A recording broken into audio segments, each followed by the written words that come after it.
एक बार की बात है। एक नदी के किनारे दो यात्री खड़े थे।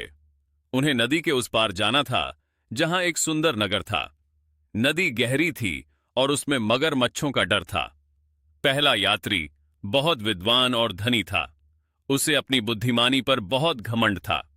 उसने सोचा, मैं किसी के सहारे क्यों रहूं, मैं खुद अपनी नाव बनाऊंगा। उसने किनारे पर पड़े भारी और मजबूत पत्थरों को इकट्ठा किया और उन्हें जोड़कर एक बड़ी सी नाव बना ली। उसे लगा कि पत्थर सबसे मजबूत होते हैं, इसलिए उसकी नाव कभी नहीं डूबेगी। यह अहंकारी मन का प्रतीक था। दूसरा यात्री सरल हृदय का था। उसके पास कुछ नहीं था, बस एक अटूट विश्वास था।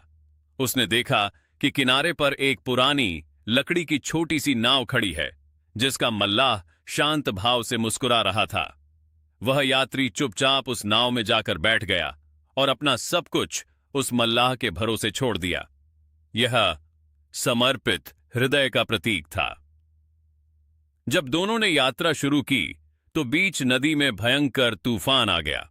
विद्वान यात्री की पत्थरों वाली नाव अपनी ही मजबूती और वजन के कारण धीरे धीरे पानी में डूबने लगी। वह जितना हाथ पांव मारता, पत्थर उतने ही नीचे धंसते जाते। उसने चिल्लाकर कहा, मैं इतना शक्तिशाली और बुद्धिमान हूं, फिर भी मैं डूब क्यों रहा हूं।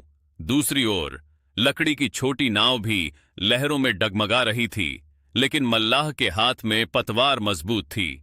वह यात्री शांत बैठा रहा, क्योंकि उसे पता था कि मल्लाह को रास्ता पता है।